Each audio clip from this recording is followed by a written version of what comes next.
to continuing from here on out.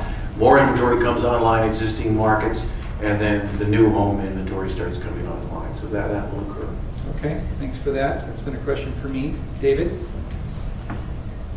Mark, you mentioned that you thought we probably wouldn't see another big bump in foreclosure inventories, a second round of foreclosure inventories. Kyle mentioned at the end of his remarks that there might still be something left in the government's loan modification efforts.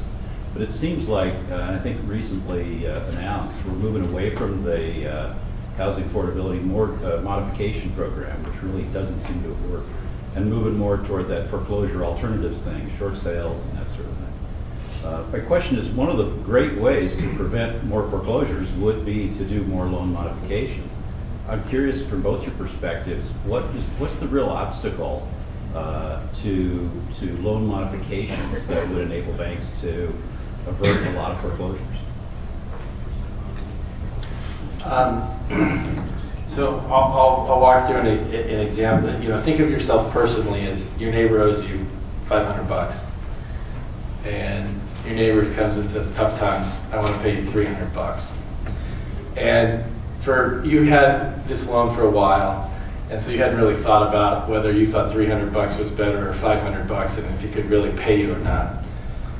The banks went from a situation where I had 2 people asking me that to I have 100,000 asking me that.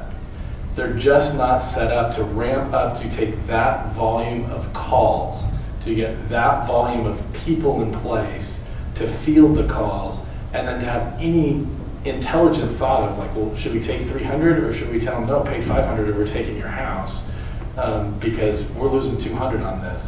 It's just the pure mechanics of getting that all set up and going, especially the mortgage market has been stuck in big banks. So it's not, it came out of B of A, and they do business with 1 in 2 Americans, not necessarily on mortgage loans, but it's just the volume of it is so dramatic that they're just so unorganized, and it's so hard at a senior level to have a policy that isn't just after a swipe of the people, and a swipe of the people and the other loan file gets looked at, and kind of these other situations, like, why wouldn't you do that? Like, are you guys this? Just act rationally. The problem is the banks can't get the systems in place to act rationally quick enough. And I think that's been some of the biggest piece per se, more than the banks not wanting to do the thing that we have all heard this situation, like, why wouldn't they do that? Why wouldn't they short sell it for that? They're gonna save money. That to me has been the biggest piece, and you're seeing some more of that get in place, but how effective it's going to be, I think the writing's still on the wall on that, from my view. But it's getting better. It's definitely getting better. It's definitely getting better. But as it gets better, the other problem to the pieces, and this is what's happening in Florida. Florida has 5 million homes. There's 4 million mortgages roughly in Florida on those 5 million homes. 1 million of them are already in default and backed down, and so they stopped foreclosing because we already own too much and the foreclosure numbers are getting too big. And what's basically then happening is every neighbor's going, well, wait a second, he's not paying his mortgage, he's getting away with it, I'm going to stop paying my mortgage. So the whole state has a potential to end up on a mortgage strike, and then what is the value of that house? And these are that's the dramatic piece that it can get to. But I do think it's getting better. But it's got a vicious cycle to it. When as soon as your neighbor is able to lower his mortgage, well, now I want to try to lower my mortgage. So that's again where I say the writing's still on the wall. Okay, let's take a couple more questions. And yes, Lisa. What's going to happen when the government stops buying back these loans March 31st? How's that factor in? Is it already shaking out, or is it still coming? Yeah, no, this was a significant concern. The question is regarding the government's basically stepped in and is buying the loan. It has a significant effort to continue to buy these loans so that there's, again, this end buyer for the loans as they move up the channel. And so there's been significant worry of, if they stop, then what happens? The price is going to skyrocket because somebody else has to come in. Again, this is where, from my vantage point, and I wouldn't have said this 6 months ago, but I started believing it 3 months ago, that some of the government programs are working a whole lot better than they're given credit for in the media in terms of there's been the supply, as I mentioned before, some of the supply has been removed from the system in this fixed income buyer, so that there will be other more traditional buyers that are stepping in for that piece. So our view is that it'll have an effect, but we're talking about maybe a quarter of a point effect, not a shutdown of a market effect. That the markets have effectively been restarted to some degree, and the supply of available fixed income purchasing has gone down. And at the same time, everybody on their own personal investments, who are the end buyers of this, it's all the individual 401ks and our retirement plans and so forth that ends up being the end buyers. Everyone's now saying, give me safe, low yield. Don't give me big equity returns. I want safety. And yield is generally viewed there. So that's a bit on the details of why we think it's not going to have a great effect. Okay, does anybody have a question for Mr. Flanagan? You have a question up there? Yes. Do you see the state of California's budget crisis being an issue to recruitment companies, and where do you see state taxes affecting our ability to recruit companies to both the state and local economy? Do I see California's budget crisis as causing companies to simply leave the state? Or just impacting it? I mean, It is already impacting. I mean, we do have companies struggling here, and they're struggling with regulation, over-regulation in California. They're struggling with the state's fiscal crisis because the whole taxation system is kind of upside down here.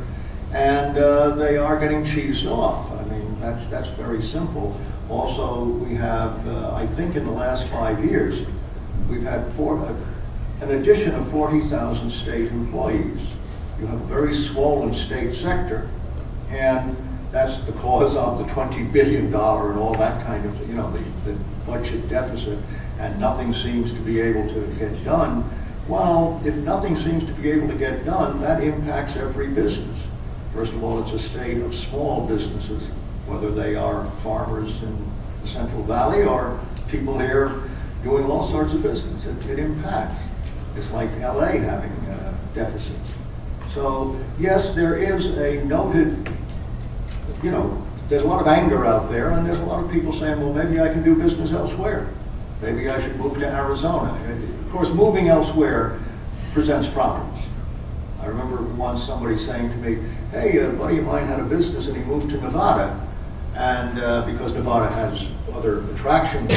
And then he said, but Nevada's a very strong union state. Duh. Who built Las Vegas? The Teamsters Union Pension Fund. Do you think that's a strong union state? And you can refuse to do business with some of those unions, and that could be dangerous. That could be dangerous. I mean, what you need is reform, and reform. It's easier said than done, as they say. But I believe that, in fact, I hear from all people I speak to, whatever, that people are serious about reform. You have come to the point of no return. The pension liabilities in the public sector in California could be as much as, the pension liabilities that could be in trouble could be as much as $100 billion. That would bankrupt the state of California. And bankruptcy, as everybody knows from business, is not an easy thing. It ain't quick, and it hurts. So you will have people stepping back from the brink. You'll see how it's done, but it will be done. That's the thought. Mark, do you have anything to add?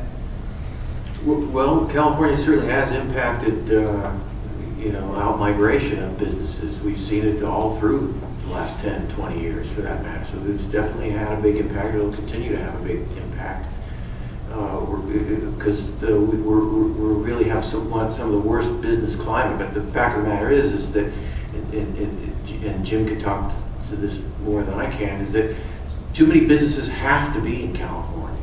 I mean, you just can't leave. And so, because this is where a major part of the population is, a major part of the growth is, a major part of the innovation is, all the things that he talked about. So you have to be here. So even despite some of the adverse business conditions, business will still flourish, although there'll be a drag on it due to all the public stuff, the So the public sector and